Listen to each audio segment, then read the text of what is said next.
Good afternoon, everybody. Welcome to the Transportation and Environment Subcommittee of Appropriations. We have three budgets to go over today. The Maryland Department of Transportation debt service requirements, the Maryland Port Administration, and the Maryland Aviation Administration. We will start with the debt service requirements and our analyst, Steve McCulloch. Steve? Thank you, Mr. Chairman, members of the committee. Steve McCulloch, Department of Legislative Services, excuse me. I'm here to present the Maryland Department of Transportation debt service requirements. As I'm sure you're all aware, the department issues 15-year consolidated transportation bonds known as CTBs, which are tax-supported debt limited to 15 years. They also issue or use non-traditional debt, which is defined as any debt instrument that is not either a CTB or a Grant Anticipation Revenue Bond or GARVI bond. The debt for debt service budget increases by $29.2 million or 6.5%. That's simply a factor of the bonds that have already been issued. MDOT has issued all of the debt that for CTB that they expect to issue for the current fiscal year, fiscal 2022. And as we will see in a moment, there is no expectation to issue debt in fiscal 2023. There is state law, bond covenants, and agency debt practices which regulate or limit CTB issuances. The three criteria are a debt outstanding limit in statute and two debt service coverage tests. The two tests are net income coverage tests shown here and pledged taxes coverage test. They both work similarly. The net income test looks at the prior year's net income, which is all of the income excluding federal capital contributions, bond proceeds, and third-party reimbursements. And then it subtracts from that revenue the operating expenses for the department, debt service, and deductions that are provided to non-MDOT agencies. And they compare that to the maximum future debt service for bonds that are already issued or planned to be issued in the current year. So that is a ratio, and that the bond covenants have a requirement that that ratio not drop below 2 times future maximum debt service. The department maintains an administrative practice to not let that ratio drop below 2.5 times maximum future debt service. The pledge tax test is similar to the net income. The difference is it looks at the taxes that are pledged for debt service and compares it to future maximum debt service. Of the two tests, the net income coverage test is the more limiting. And so on exhibits, when we show a coverage test, I usually just include the net income because it is the more limiting of the two. Exhibit 1 shows the history of the bond issuances, the resulting debt service and debt outstanding. Debt outstanding is the red line. Going back from 2013 and then projecting through the end of this current forecast period in 2027. In 2013, the gas tax was increased through the imposition of the indexing to inflation and the addition of a sales and use tax equivalent.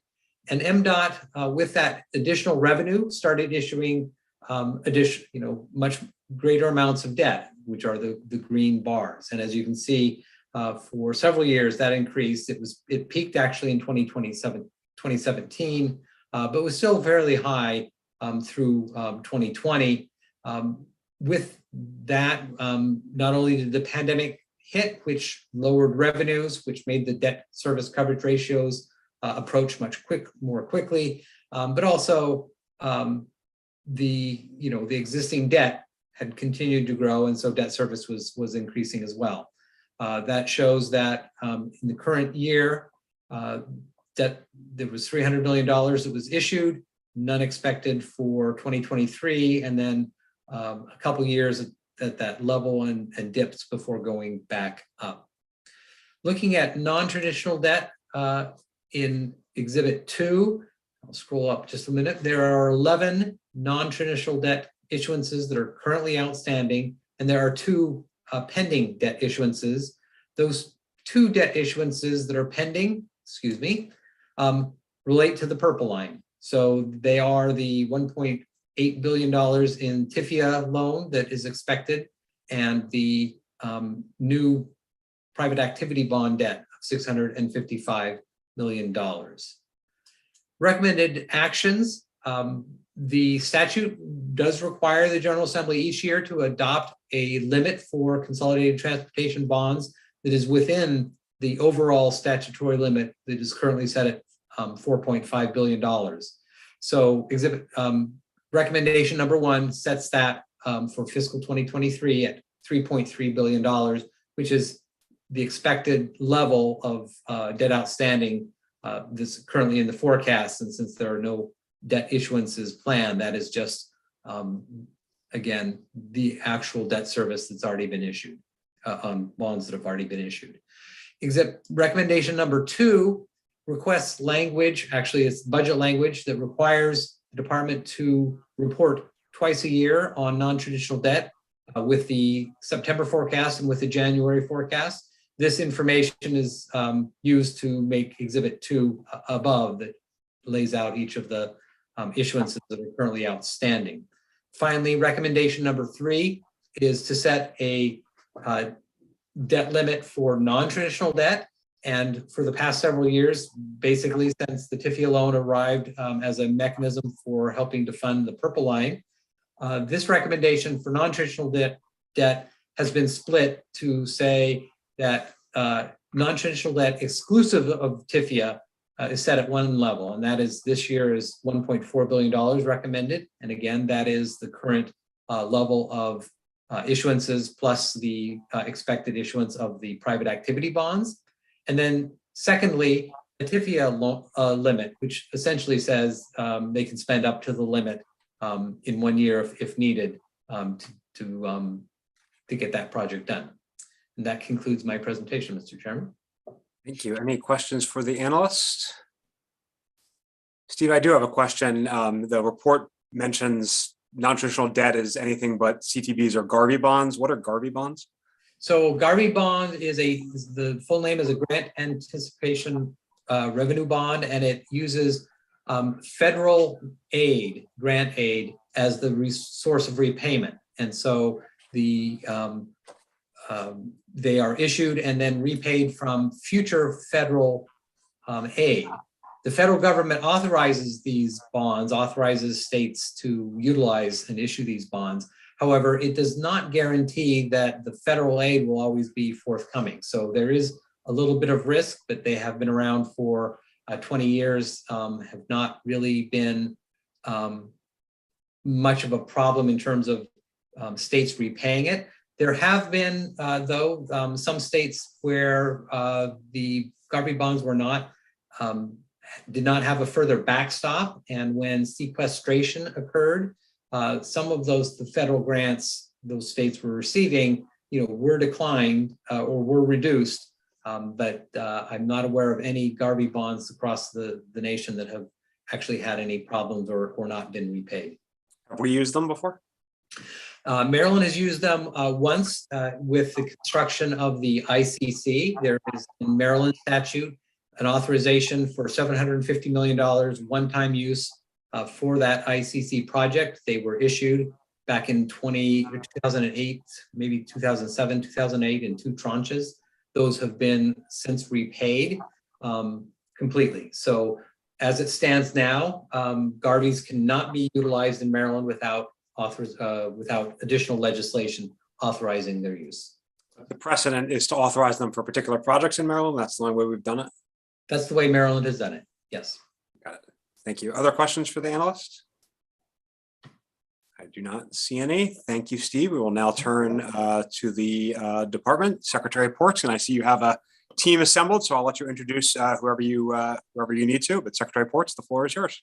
Great, thank you. Thank you, Mr. Chairman. Good afternoon, and members of the committee. For the record, I'm Jim Porch, Secretary for Maryland Department of Transportation.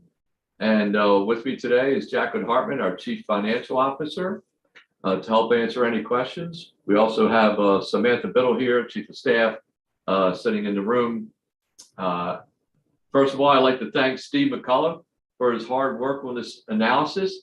Steve, I only wish that when you misspoke, you would have said, I'm with the Department of Transportation. But anyway, I'll leave it at that. Hopefully we can grab you, Mr. Chairman. But as you know, MDOT has a total of 20. I just want to compliment you on finding a new way to tell that joke. Well done, Hook. Oh, it's not a joke. I'm still trying to get him. As you know, MDOT has a total of 20 budget hearings each year. So we're before you very often this year. With that in mind, I'll keep my comments very brief. We were not asked to specifically respond to any issues in the analysis, and the analysis includes 3 recommended actions. All are pieces of our annual budget bill language, and we concur with all 3. And with that, I'd be happy to answer any questions. Thank you, Mr. Secretary. Any questions for the department? I do not see any, but of course you're going to be before us 2 more times in the next 20 minutes. So thank you, Mr. Secretary. Colleagues, I believe with that, we can turn to the Maryland Port Administration and our analyst, Kelly Norton.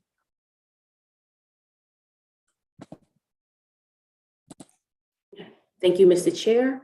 In fiscal 2023, the operating budget decreases slightly by 0.4% or approximately $216,000 to $50 million for the Maryland Port Administration. The pay-go capital budget increases 58.1% to $241.6 million. The port operates in a highly competitive market and handles various cargo. In calendar 21, the port handled 43.3 million short tons in foreign cargo worth $55.2 billion. This was an increase from calendar 2020. The port competes with other East Coast ports, particularly in New York, Norfolk, and Philadelphia. The port's market share was estimated to be 17% in calendar 21, down from 18% in the previous year. The port also handles general cargo defined as automobiles, break bulk, containerized products, forest products, and roll-on, roll-off. Here we see the total general cargo tonnage increase to 11 million tons in fiscal 21 and is expected to increase in fiscal 22 and 23. This chart shows the general cargo volume by type. In fiscal 21, the 4 categories increased compared to the previous year. In fiscal 22, this trend is expected to continue for every category except auto tonnage. The majority of agency spending goes towards contracts with 40%, followed by personnel and support with 39%. As stated earlier, the budget decreased slightly by approximately $216,000. There were slight increases in health insurance and contractual employment, but there was also decreased spending, expected decreased spending in utilities, motor vehicle maintenance, and contractual services. Unlike other agencies, the Maryland Port Administration receives revenues that are deposited into the Transportation Trust Fund that help offset its expenditures. This exhibit shows that fiscal 22 operating revenues expected to be $48.4 million and grow to $53.6 million in fiscal 23. Net operating income is expected to grow to $5.4 million. However, net loss continues to grow due to the increase in capital expenditures. In personnel, there is a realignment of 1 position between the operating and capital programs. There's also 4 positions, new contractual positions due to the resumed cruise activity. Here we have MPA's pay-go allowance from the 22 through 27 Consolidated Transportation Program, or CTP. It totals $1.2 billion, increase of $114.7 million from the previous CTP. Peak spending is in fiscal 23, followed by a steady decline in capital spending.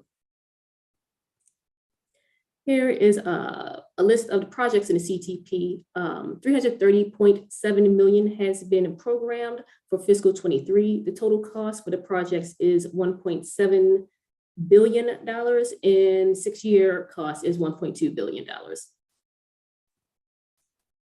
This chart shows the cash flow changes from 22 legislative to 22 working and the 23 allowance. The decrease between legislative and working is due to delayed start of the Howard Street Tunnel project, which brings us to our first issue. The Howard Street Tunnel project will allow double stack containers and tri-level auto rack cars to travel to and from the port.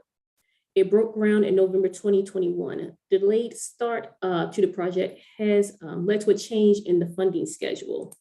Fiscal 22 funding is now $52.1 million, what was expected to be $115 million. Exhibit 12 here shows the various funding sources in the years the funds are expected to be expended, with $160 million expected to be spent in fiscal 23. Here we have the change in state funding sources between the 2021 session and this session. $10 million in MDTA funding has been removed. It is now part of the Transportation Trust funding, which grew from 68 million to 78 million. Last session, there was 124.5 million that came solely from GO bonds. It is now split between GO bonds and pay-go general funds.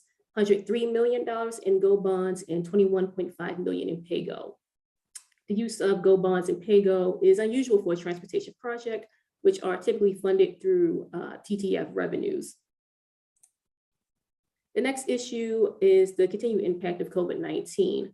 The port has been able to avoid delays and congestion that had affected other ports throughout the nation. However, there is still a decline in the monthly container counts. You see here, the 2021 levels is still below the pre-pandemic levels of 2019. The pandemic also had effect on the port's cruise ship operations. There was a suspension of cruise operations from March 14th, 2020, and it has resumed September 12th of 2021. MPA is projecting 2022 to perform below pre-pandemic levels, but expects to rebound in fiscal 23. The agency should comment on the continued impact of COVID-19 on its operations and if it expects revenues to return to pre-pandemic levels. In summation, DLS concurs with the governor's allowance for the operating budget and the pay-go budget. Thank you, Mr. Chair. Thank you. Any questions for the analyst? Kelly, looking at Exhibit 7, I don't know if you want to put it up or.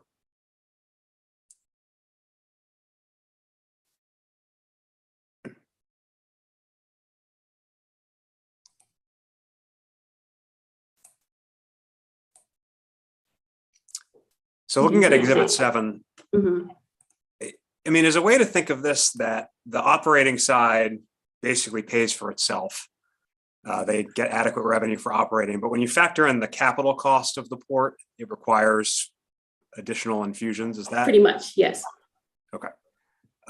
Thank you for clarifying that. That was my question. Any other questions for the analyst? Okay. Well, thank you. We will now turn to the department and the Port Administration, of course, Secretary Ports and the Port Administrator, William Doyle. And let me also thank Administrator Doyle for hosting the subcommittee over the interim, and thank Jen Guthrie for organizing that of our tour of the port a few months ago, which I know we appreciated. So, Mr. Secretary, Mr. Administrator, the floor is yours. Okay, great. Well, thank you again. Good afternoon, Chairman Corman and members of the committee. For the record, I'm Jim Ports, Secretary for Maryland Department of Transportation. And with me today, as you mentioned, I have Bill Doyle, Executive Director of the Maryland Port Administration. I would like to first start by thanking our DLS budget analyst, Kelly Norton, for her thorough and fair review of our program. I know it's her first year and she's done a great job. The 6 state-owned marine terminals managed by the Maryland Port Administration saw continued improvement over fiscal year 2021 from the COVID-19 pandemic. Overall tonnage for the state-owned marine terminals was up compared to last year. The Port of Baltimore remains a leader in Maryland's economic recovery and an indicator of increased consumer demand. Maryland's port has continued to play an integral role in maintaining our nation's supply chain. Our port has remained efficient, positioning itself to avoid backups and delays that other ports have seen. The port has had significant achievements in the last few months. For example, the Howard Street Tunnel project continues to move forward. In November, the final infra agreement was signed by the state, CSX, and the Federal Railroad Administration, and CSX broke ground on that project. And for the 13th consecutive year, MPA's terminals received the top rating of excellent on a security assessment from the U.S. Coast Guard, further proof that the Port of Baltimore is not only one of the most productive ports in the U.S., but also among one of the most secure. With that, I will now hand it over to Executive Director Bill Doyle to give you a few more highlights of the port and address the issues and recommendations in the DLS analysis. All right, thank you, Mr. Chairman, committee members. For the record, my name is William Doyle, Bill Doyle, Executive Director for the Maryland Port Administration, Port of Baltimore. In 2021, we saw the highest monetary value ever of cargo moving in and out of the port at $61.3 billion. On a per tonnage basis in the Port of Baltimore, we were at 43.5 million tons. That is second only to 2019. Paper products in the port moving in and out 76% above over 2020, and that's based on our METSA contract that we signed just about a year ago. We remain #1 importer and exporter of automobiles and high and heavy ro-ro machinery, the highest #1 in the country for both. Cruise ships are now back up and running. The cruise ship companies themselves, Carnival Cruise Lines and Royal Caribbean, they're operating at about 75% capacity. We did also receive the New Start federal funding for the Mid-Bay Islands to receive dredge material. That's the James and Barren Islands. That was in the tune of $37.5 million from the federal government through the Army Corps of Engineers. Critical to our mission in the port, we also had success with our DERA grants on the diesel engine, getting rid of the diesel engines and putting in more efficient truck equipment. And finally, we had 6 contracts awarded for innovative reuse of dredge material. I can take questions, sir, and committee members, and I can get into some other details if you like, but what I would point out is you also have a PowerPoint presentation in your package that's in paper form. And you can, if you have questions related to that at any time now or in the future, please don't hesitate to email me and we can give you answers, but it's basically an overview of what I just said. Thank you. Great. I think you might have hit the question in the report there. Yeah. Yes. You got the pandemic question. Okay, great. Great. Any questions for the Port Administration? I do not see any. So thank you, Mr. Administrator, for joining us. Thank you, sir. Good afternoon. Colleagues, we'll now turn to our final agency of the day, the Maryland Aviation Administration, and back to our analyst, Kelly Norton. Okay, give me one moment to share my screen.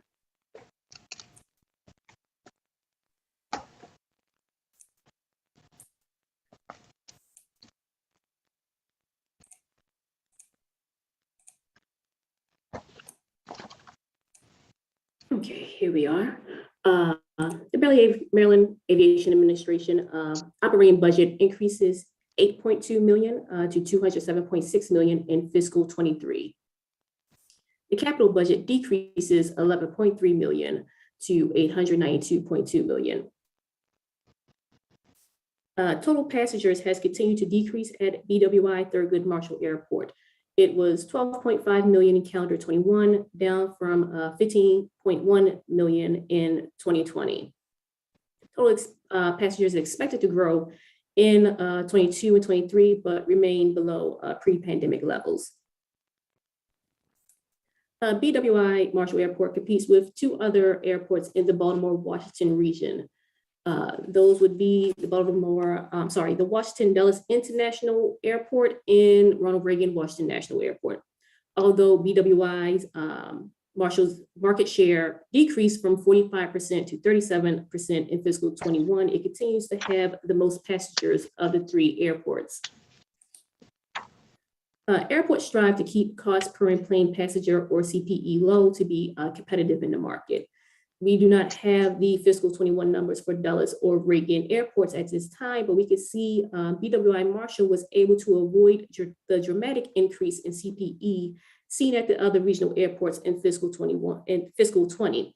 BWI did have an increase in CPE in fiscal 21. It went from $12.55 to $16.43. Here we have an overview of agency spending. The majority of spending went to BWI Marshall Airport with 96% of the operating budget. The majority of the increased spending of the operating budget is due to an increased cost in janitorial expenses due to the shifting of these responsibilities out of the parking facilities concession contract. The Aviation Administration receives operating revenues that help offset its expenditures. Operating revenues is expected to fall in fiscal 23 to $264.6 million from $341.6 million in fiscal 22. This is due to the pandemic and will be discussed a little bit more later in the presentation. Here we have the pay-go allowance from the 22 through 27 CTP. It totals $896.4 million, which is a $42.1 million increase from the previous CTP. There is a decrease in spending for fiscal 25 through 27 due to half of the projects expected to be completed in fiscal 24. Exhibit 8 shows the pay-go allowance by fund. Most funding is from other, which consists of revenue bonds issued to cover the AB connector project at BWI Marshall. And here is a list of the projects in the CTP. There is 222 million programmed in fiscal 23. The total cost for these projects is $923.5 million, and the 6-year total is $896.3 million. There is a 24% decrease between fiscal 22 legislative and working appropriations seen here in Exhibit 10.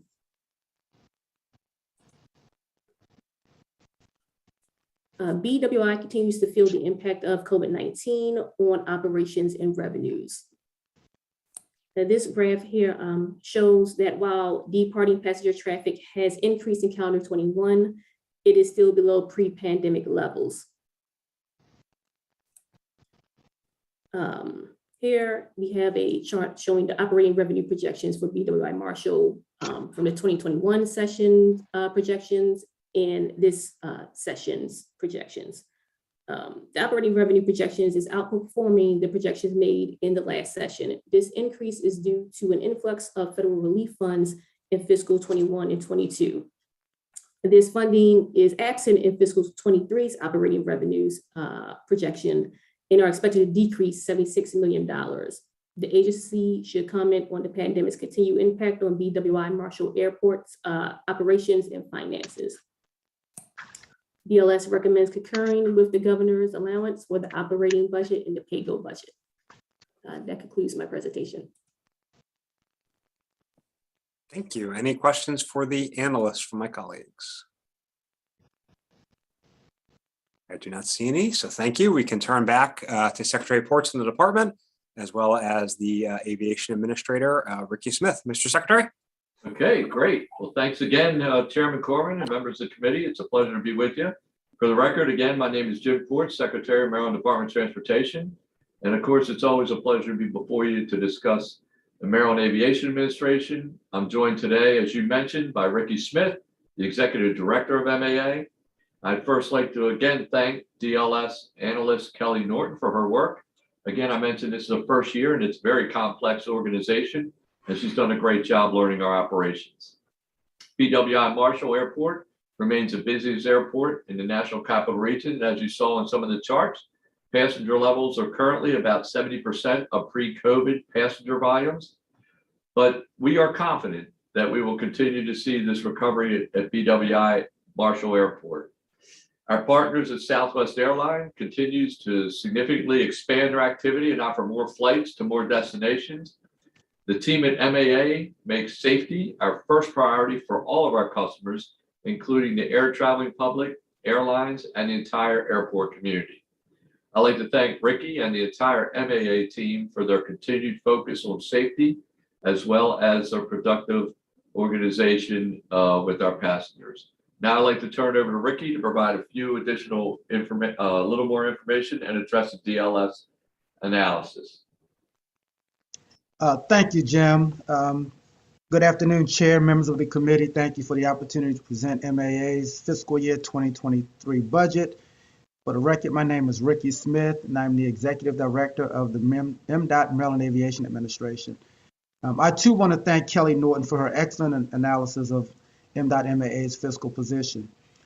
You should have a PowerPoint pack or PowerPoint deck that provides a great deal of detail on MAA's performance over the last few years, including the pandemic period. I will make myself and my team available to answer whatever questions you might have related to that at your convenience. Needless to say, but 2021 was a challenging year for BWI Marshall Airport. However, we are on the road to passenger traffic recovery. In 2021, BWI Marshall handled nearly 19 million passengers, and today, as the Secretary mentioned, we have been trending at about 70% of pre-COVID passenger levels in 2019, when we served over 27 million annual passengers. Martin State Airport, too, has recovered quite well as the general aviation and corporate aviation sectors return to the skies.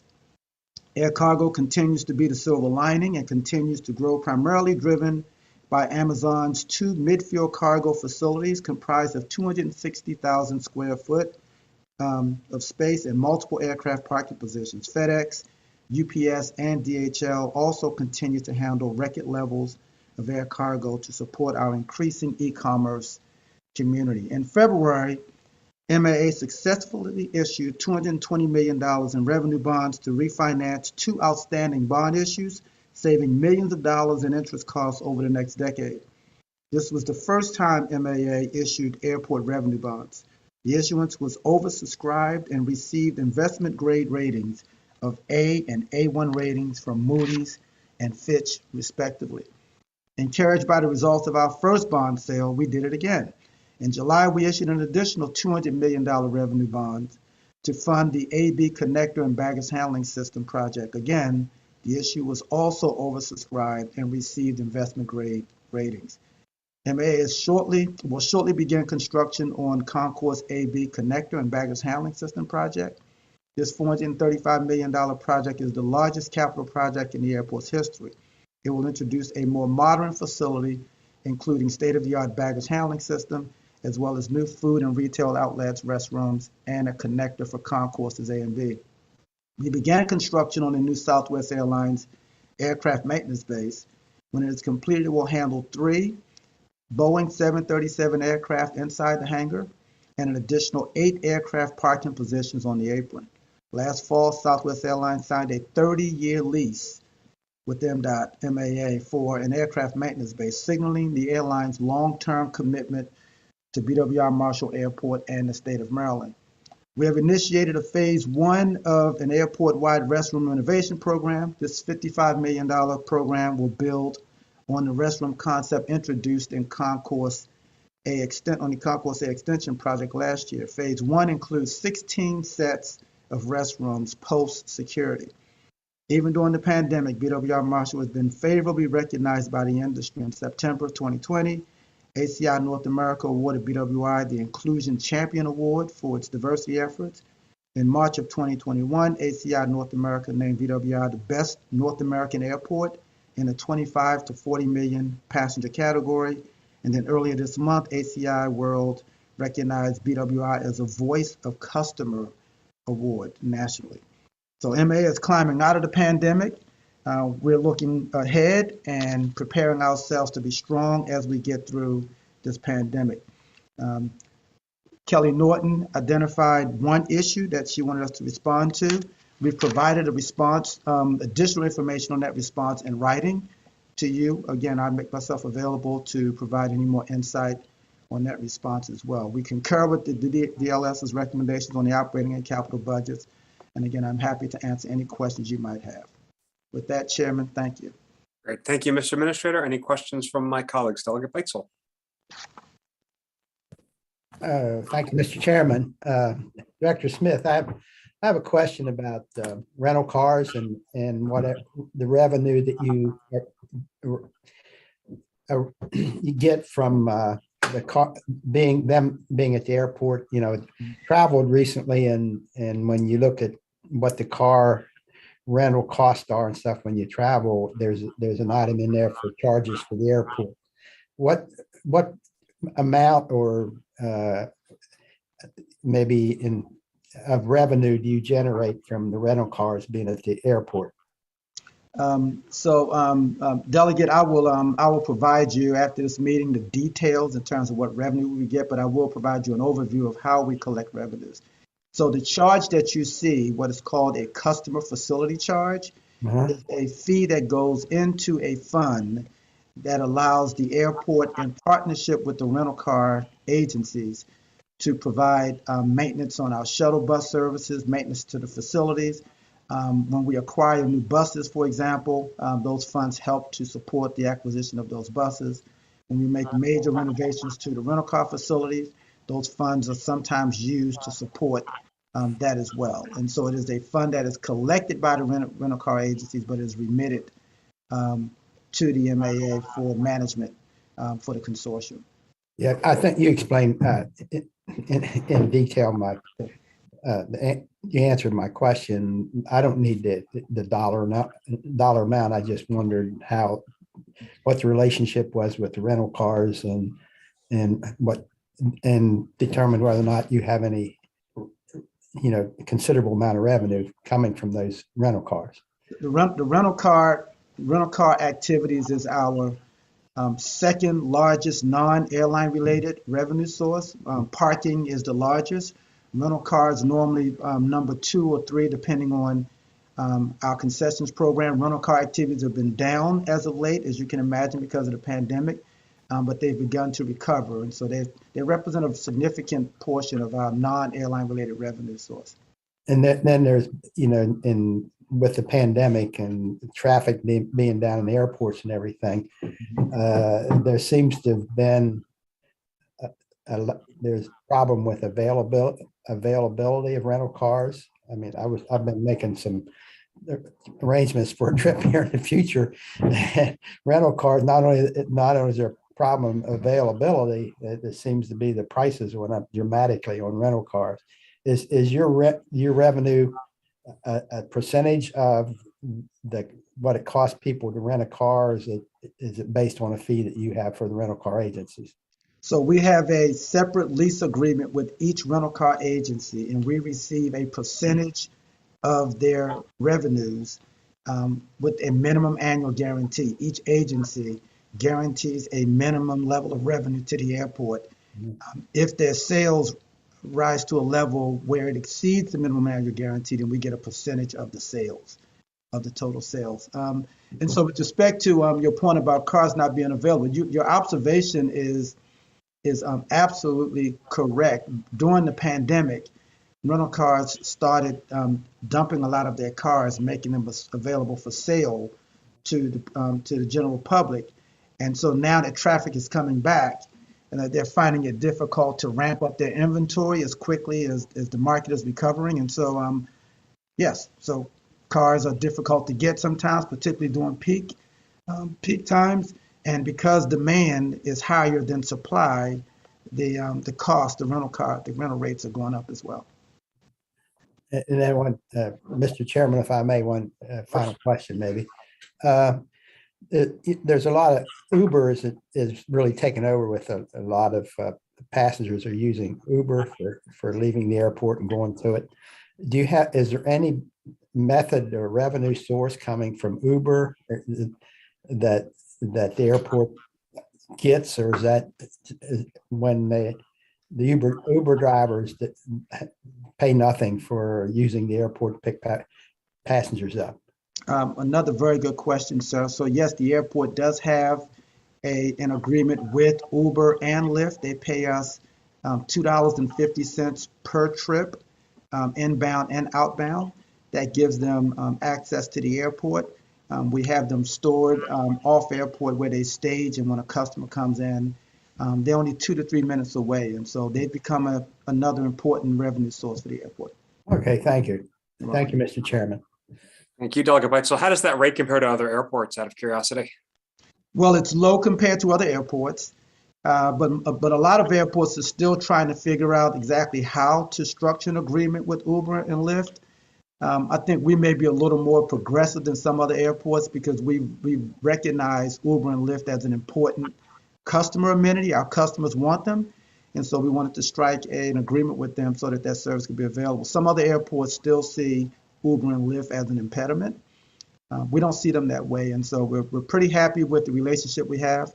Our rates, however, are pretty low compared to other airports in the industry that have agreements. Other questions for the director? Would you mind just providing a brief update on the concession contract? I know you've been working on it for a number of years. So the pandemic hit our food and retail community pretty hard. As a matter of fact, we experienced about 98% of the stores closed. We're now 98% of them are open and doing quite well because traffic has come back at a much quicker rate than we had forecasted. And so they're doing pretty well. There's still some challenges with staffing, as everyone else is experiencing, and so their operating hours may be slightly limited because they have difficulty finding staffing, and then they're also finding challenges with the supply chain as well. There's some merchandise or materials that they would normally have available to the public. They've had to revise their menus. But other than that, they're doing quite well. We haven't experienced any expressions of dissatisfaction from our passenger base. And so we think they're doing quite well. Right, but you are in the process of issuing an RFP for the entire concession, or is that? Yes, so the current agreement with Fraport, Maryland expires in 2023. And so by the end of this quarter, we plan to start a new solicitation or procurement process for a new agreement. And we have not yet released that agreement, that RFP. Great, and obviously you haven't released it yet, so maybe you can't answer this, but does that agreement contain so-called labor peace language? Well, the agreement that I'm going to be very careful to not talk too much about what the RFP might state, but we have had discussions with Unite Here, and Unite Here seems to be comfortable with the outcome of those discussions. Other questions for the analyst? Or excuse me, I'm sorry, for the director. You make a great analyst too. Thank you. Kelly, I don't want your job. You do it much better than I ever would do it. It sounds like Secretary Ports is making the analysts go the other way, but I do not see any other questions, Director Smith. So thank you, and thank you, Secretary Ports, and to my subcommittee colleagues. I think the full committee is meeting for bill hearings tomorrow afternoon, but we are not meeting. So have a great rest of the day, and see you tomorrow. Thank you. Bye, everybody.